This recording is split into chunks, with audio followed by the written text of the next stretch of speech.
नमस्कार। इस अगले वीडियो में हम देखेंगे वृश्चिक लग्न यानी स्कॉर्पियो असेंडेंट वालों के लिए दिसंबर का महीना कैसा रहेगा।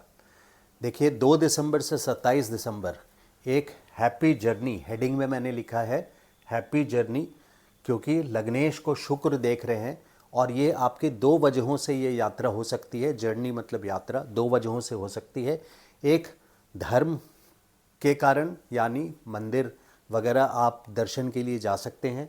दूसरा कोई रोमांटिक ट्रिप भी हो सकता है। अगर आपकी शादी हो चुकी है तो अपने स्पाउस के साथ, शुक्र की दृष्टि मंगल पर है डायरेक्टली, तो स्पाउस के साथ एक रोमांटिक ट्रिप भी हो सकता है।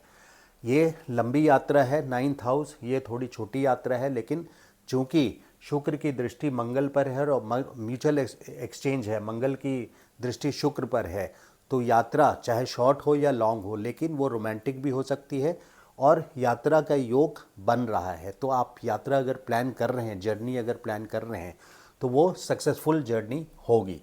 तो ऐसे काफ़ी सारे क्वेश्चंस मेरे पास ऑलरेडी आ चुके हैं स्कॉर्पियो वालों की तरफ से कि क्या इस समय यात्रा करनी चाहिए। इनफैक्ट एक पर्सनल विजिट पे कोई मुझे पूछा था तो मैंने उनको यही बताया था that she can plan for the journey.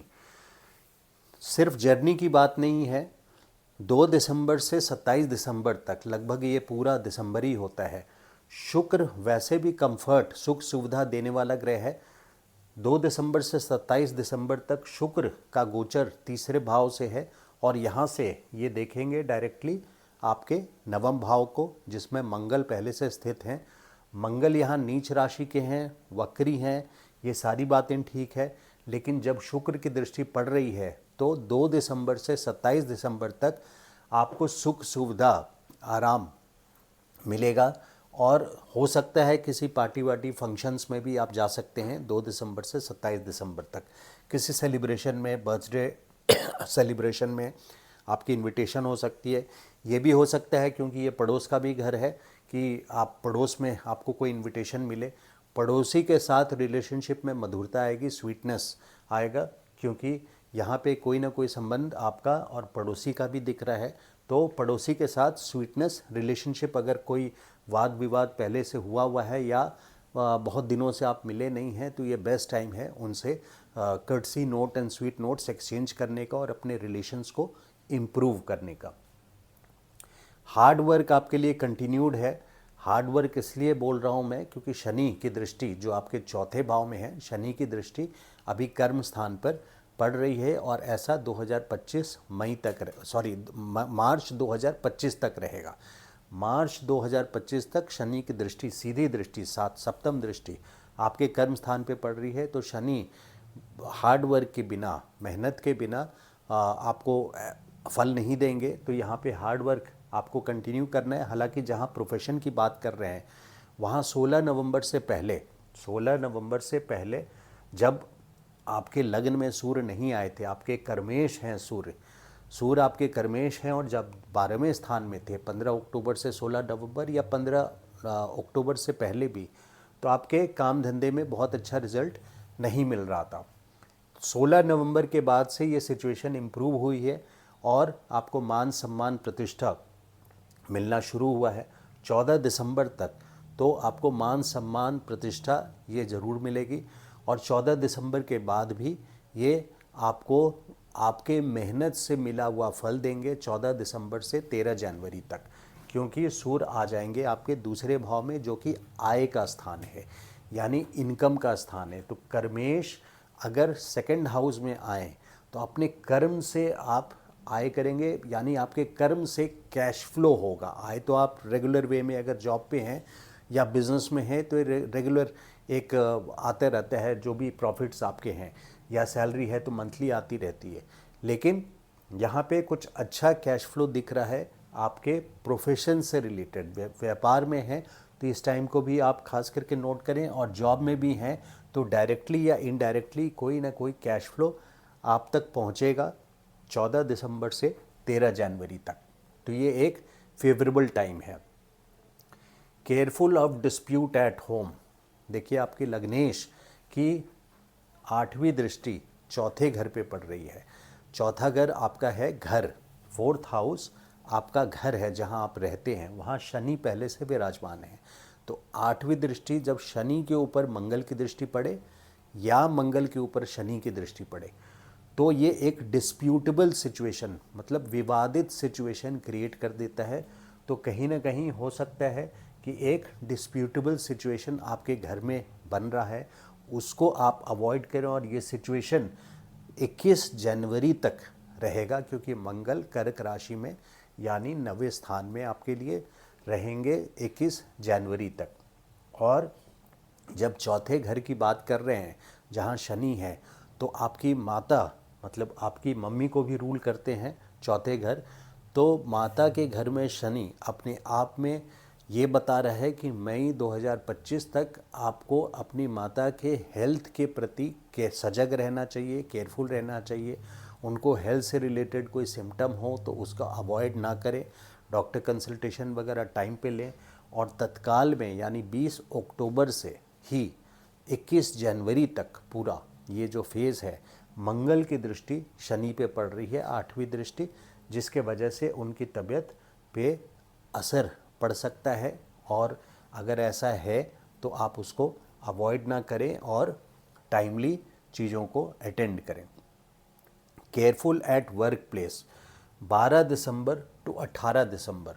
देखिए ये पॉइंट बहुत इम्पॉर्टेंट है, जहां मैंने आपको एक खुशी का माहौल भी बताया 2 दिसंबर से 27 दिसंबर, लेकिन ये खास करके 12 दिसंबर से 18 दिसंबर मान सम्मान के लिए और आपके कर्म स्थान पे के स्वामी जो सूर्य हैं वो गंडांत पे होंगे।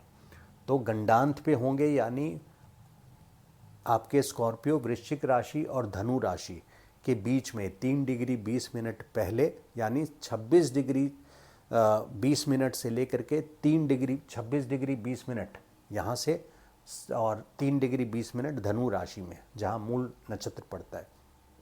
तो ज्येष्ठ में और मूल में जो गंडमूल दोष बोलते हैं जब लोग जन्म लेते हैं, तो ये क्या है कि ये वाटरी साइन है, जल तत्व है, ये अग्नि तत्व है।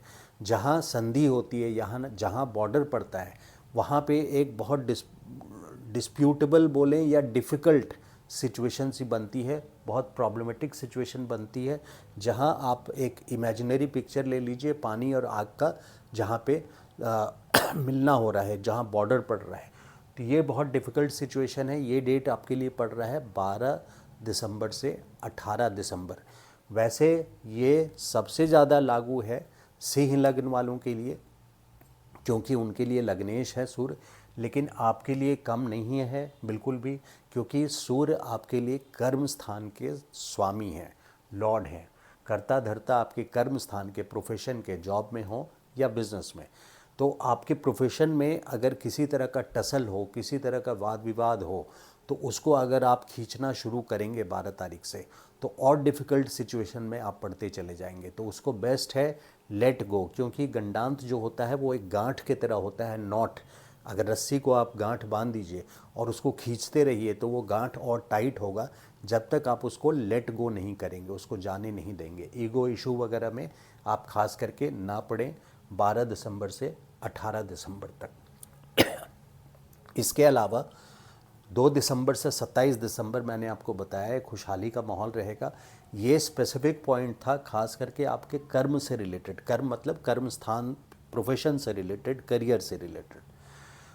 12 दिसंबर से 18 दिसंबर।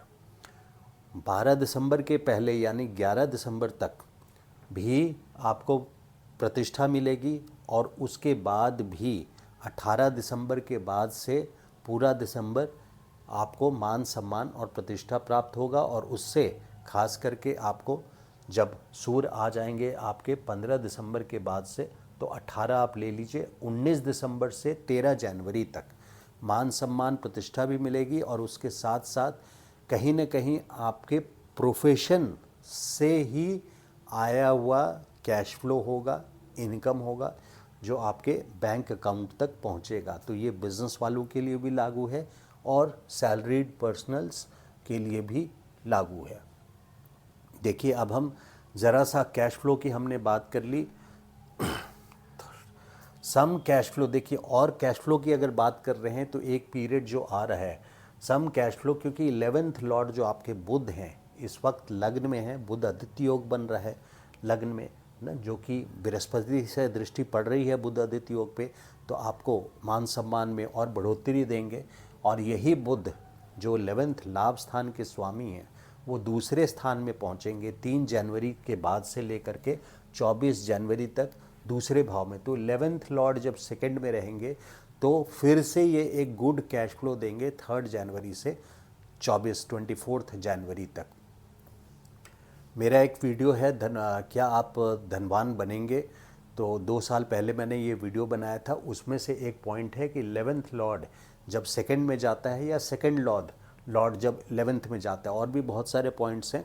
तो 11th लॉर्ड इन सेकंड और सेकंड लॉर्ड इन 11th, तब ऐसे कंडीशंस में कैश फ्लो, लोग धनवर्षा वर्ड बोलते हैं, मैं धनवर्षा नहीं बोलता, क्योंकि उनके लिए बहुत सारे पॉइंट्स होते हैं। अगर सारे पॉइंट्स आपके साथ दें, बट हाँ कुछ कैश फ्लो आपके लिए ज़रूर होगा 3 जनवरी से लेके 24 जनवरी तक। मैरिज के लिए ये बहुत अच्छा टाइम है, क्योंकि बृहस्पति का गोचर है मई 2024 से ही मई 2025 तक पूरा ही बृहस्पति की दृष्टि आपके लग्न पे है, और 7th हाउस में बृहस्पति है। तो अगर शादी वगैरह का प्लान है तो आपके लिए बृहस्पति की ब्लेसिंग्स है इस टाइम पे। जिन लोगों की शादी नहीं हो रही है, शादी होने की पूरी संभावना है, आपके लिए रिलेशंस आ सकते हैं, तो उसके लिए आप ट्राई कर सकते हैं। Careful of share market, share market में जो लोग हैं वो केयरफुल रहें, क्योंकि राहु का गोचर है पंचम स्थान पे। राहु क्या है, एक छलावा है, इल्यूजन है। आपको लॉन्ग टर्म इन्वेस्टमेंट लेकर के चलें। 31 मई तक अगले साल आप रिस्क ना लें, कोई बड़ा रिस्क ना लें। ऑल्दो जुपिटर की दृष्टि है, बट ये ध्यान रखिए कि 9 अक्टूबर से 3 फरवरी तक गुरु की वक्री हैं, और गुरु की चाल जो है वो छठे भाव यानी कर्ज के भाव की ओर है। इसलिए आप शेयर मार्केट में बिल्कुल भी 3 फरवरी के बाद मार्गी हो जाएंगे, लेकिन फिर भी जब तक राहु यहाँ पर हैं तब तक, यानी पंचम भाव में हैं, तब तक आप मई 2025 तक, 31 मई 2025 तक शेयर मार्केट से रिलेटेड कोई शॉर्ट टर्म रिस्क ना लें। जो भी प्लानिंग करें वो लॉन्ग टर्म करें। स्कॉर्पियो लग्न, अब हम ज़रा सा आपके लग्न की राशि की बात कर लें। ये अपने आप में जैसे मकर, कुंभ जो शनि की राशियां हैं, और वृश्चिक राशि, ये तीनों राशि बाकी सारे 12 राशि में से ये तीनों राशि वालों के लाइफ मतलब जीवन काल ज़्यादा डिफ़िकल्ट होता है, ज़्यादा प्रॉब्लमेटिक होता है, परेशानियों से भरा होता है बाकायदे बाकी राशि वालों से।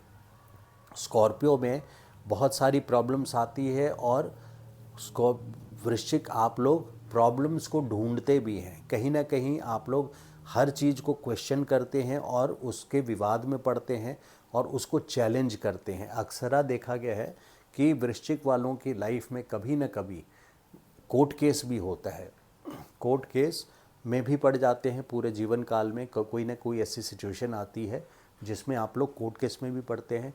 तो थोड़ा लाइफ को आप इजी रखें और अवॉइड करें डिस्प्यूट्स में, और जहाँ पे डिस्प्यूट ना हो वहाँ भी, जैसे आप किसी रोड से या ड्राइव कर रहे हो और आपने कोई इंसिडेंट देखा और आप रुक गए, और वहाँ पर आप सिर्फ देख रहे हैं, यानी आप तमाशा देख रहे हैं, फिर भी लोग आप ही के माथे वो प्रॉब्लम जड़ करके चले जाएंगे और आप फंस जाएंगे।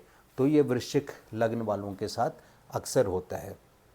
अब हम देखें कुछ careful good and dates and careful dates दिसंबर का। दिसंबर 1 से लेके 1 तारीख से लेके दिसंबर 4 तक ये एक अच्छा डेट है। दिसंबर 9 से लेके दिसंबर 9, 10 और 11 दिसंबर को सुबह 12 बजे तक 3 मिनट पहले तक, 9, 10 और 11 को 12 बजे के 3 मिनट पहले तक। फिर ये आ गया आपके दिसंबर 13, गुड डेट्स हैं।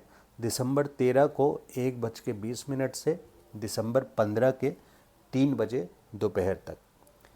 फिर दिसंबर 17 को शाम में 7 बजे से दिसंबर 22 के दोपहर में 1 बजे तक, और दिसंबर 27 को दिन में 2 बजे से दिसंबर 31 तक। तो ये गुड डेट्स हैं, इसको आप स्क्रीनशॉट ले करके रख सकते हैं और रेफ़र कर सकते हैं। आपकी जो इम्पोर्टेंट काम है मंथ में वो आप इन गुड डेट्स को फॉलो करें। और केयरफुल डेट्स जो मैंने यहाँ पे लिखा है, ये रेड कलर में लिखा है, इसमें आप अवॉइड करें कोई इम्पॉर्टेंट डिसीजंस। वैसे भी आप जैसे मैंने बताया कि प्रॉब्लम्स को इनवाइट करते हैं, तो इन डेट्स को स्पेशली अवॉइड करें। वो डेट है दिसंबर 7 टू दिसंबर 8। ये स्ट्रेसफुल डेट है ना, तनाव वाला दिन, दिसंबर 7 और 8। फिर दिसंबर 11 को 12 बजे दिन से लेकर के दिसंबर 13 तक 1:20 दोपहर तक। फिर दिसंबर 15 3 बजे दोपहर से लेके दिसंबर 17 7 बजे शाम तक। फिर दिसंबर 25 26 और दिसंबर 27 को 2 बजे दोपहर तक। तो आई होप मेरा ये वीडियो आपको पसंद आया हो, और आपसे विनम्र अब अनुरोध है कि आप मेरे वीडियो को लाइक और सब्सक्राइब करें। Thank you so much. नमस्कार।